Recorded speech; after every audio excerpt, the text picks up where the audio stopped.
예수 그리스도가 말 구유에 이렇게 마국간 구유에 이렇게 뉘어졌습니다만은 8일 만에 할례를 받게 됩니다. 그때 이름을 천사가 알려준 대로 예수라고 하게 됩니다. 그리고 모세의 법대로 초태생은 하나님의 것이니 하나님께 바치라는 그 법대로 성결 제사를 지내기 위해서 아기를 데리고 예루살렘으로 올라갑니다. 요셉과 마리아는 하나님의 지시대로 하나님의 율법대로 특별히 하나님의 말씀 가운데 의식, 성결 의식, 그 초태생 의식을 그대로 지키는 자들입니다. 나사렛에서부터 예루살렘까지 거리가 꽤 되는데 며칠 아마 걸렸을 겁니다. 옛날 그 어린 아이를 데리고 올라갑니다. 그 올라가는 과정을 생각해 보는 거죠. 지금처럼 뭐 차가 있어 차 타고 가는 것도 아니고 걸어서 또는 뭐 나기도 한 번씩 타겠지만 올라가는 여정을 생각해 보면 참 숭고하다 하는 생각이 듭니다. 참 아름답다. 의식이죠. 의식. 뭔가 하나님 말씀대로 살려고 조용히 길 가는 모습들 참 아름다웠겠다는 생각이 듭니다. 의식, 예식 이런 것들이 이 리출이죠. 리출이 미닝을 만들고 띵킹을 만드는구나. 의식을 만들고 생각을 만들고 사고와 우리의 이념을 만드는구나. 그리고 나아가서는 영성을 만들게 되는 거죠. 그래서 리출, 이 의식이라는 게 상당히 중요한 것 같습니다. 안식년에 있을 때 미국의 여러 교회들, 여러 교단, 교파를 초월해서 다니면서 성공회 예배 드리는 모습을 보고 이래서 사람들이 성공회로 모이겠다. 뭐 다 모이는 건 아니지만은 말씀보다는 그거는 의식이 참 강하더라고요. 그것도 순수한 성공회는 아니겠죠. 그래서 정교회, 거기 저 동방정교회 쪽 교회를 갔는데 의식이 참 화려하고 너무 많아요.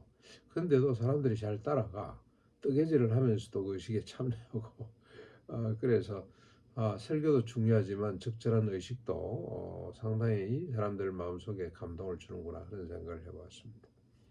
자, 이렇게 예루살렘에 올라갔는데 예루살렘에서 아기 예수에 대한 증언들이 막 터져 나오기 시작합니다. 먼저 25절부터 쭉 저 밑에 그 35절까지 보면은 이 예루살렘에 의롭고 경건하며 성령이 늘 그 위에 계셔서 주의 그리스도를 보기 전에는 네가 죽지 않을 것이다라고 하는 계시를 받은 시몬이라고 하는 사람이 있습니다. 뭐 제사장이겠죠. 마침 그가 성전에 들어갔다가 성결 의식을 위해 들어오는 아기 예수를 받아 안고는 하나님을 찬송하게 됩니다. 찬송의 내용이 정말로 중요합니다. 예수님이 어떤 분인지를 잘 소개하고 있습니다. 찬송의 내용은 이렇습니다. 주제여 이제는 말씀하신 대로 종을 편안히 놓아 주시는군요. 내 눈이 주의 구원을 보았사오니 이는 만민 앞에 예비하신 것이요 이방을 비추는 빛이요 주의 백성 이스라엘의 영광입니다. 그의 부모가 그 말을 듣고 예수의 부모죠. 마리아와 요셉이 이 말을 듣고 깜짝 놀랍니다. 이 시몬이라는 사람이 예수가 오기 전에는 죽지 않을 것이다라는 하나님의 계시를 받았는데 이제 때가 됐구나. 내가 죽어도 되겠구나. 아마 나이가 많아서 죽기를 원하고 있는 것 같습니다. 그러면서 그 예수가 누구냐고 소개를 하는데 맞았다 보시고 한번 정리하겠습니다. 시몬이 그들에게 축복하고 아기와 그 부모들에게 축복하고 마리아에게 말을 합니다. 마리아에게 보라, 이는 이스라엘 중 많은 사람을 패하거나 흥하게 하며 비방을 받는 표적으로 시험을 받았고 또 칼이 내 마음을 찌르듯 하리니 이는 사람들의 마음의 생각을 드러내려 함이라. 시몬이 증거하는 예수 그리스도를 한번 정리해 볼까요? 예수 그리스도가 어떤 분인지에 대한 증언을 하고 있는데 전체 시몬의 말 가운데 다 정리하면 주의 구원입니다. 주의 구원을 이룰 자, 만민 앞에 예비된 분, 이미 예비된 분, 만민 앞에 예비된 분, 언제부터입니까? 아담이 범죄하면서부터 예비되신 분, 그리고 이방을 비추는 빛, 예루살렘 이스라엘 백성들 뿐만이 아니고 전 인류를 향해 비치는 빛입니다. 빛. 이 단서는 인간은 다 어둠에 사로잡혔다는, 아담 이후에 모든 인간은 어둠에 사로잡힌 자들입니다. 그들에게 비치는 빛입니다. 빛. 실 같은 어둠도 빛이 들어오면 거두어지고 사라지는 거죠. 빛. 주의 백성 이스라엘의 영광입니다. 영광. 이 주의 백성 이스라엘은 이스라엘 국가를 국한하기보다도 온 인류 하나님을 믿는 모든 사람들, 지상의 모든 교회들의 영광이다.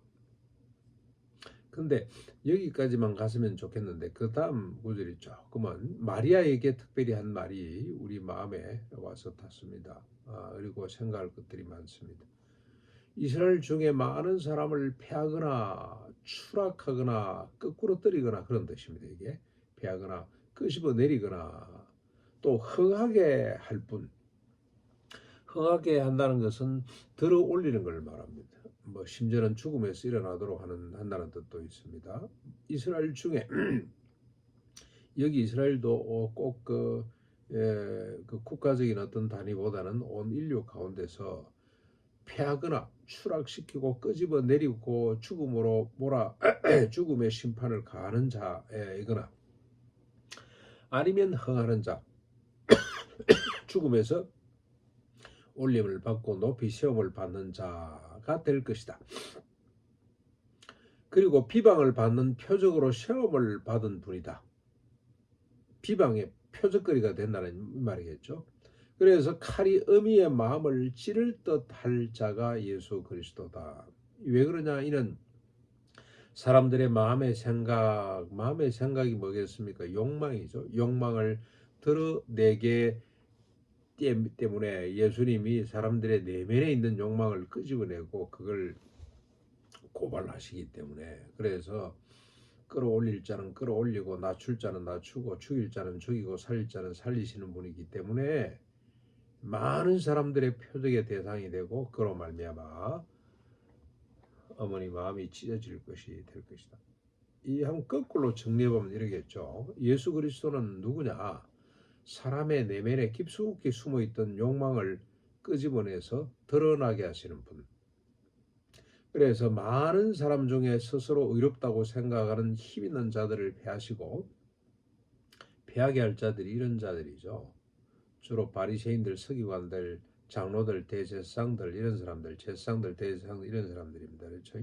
소위 말해서 가졌다고 큰 소리 치는 사람들, 자신이 스스로 의롭다고 스스로 인정하는 사람들, 그리고 죄인으로 자신의 가난을 인정하는 자들을 이렇게 세우시는 분입니다.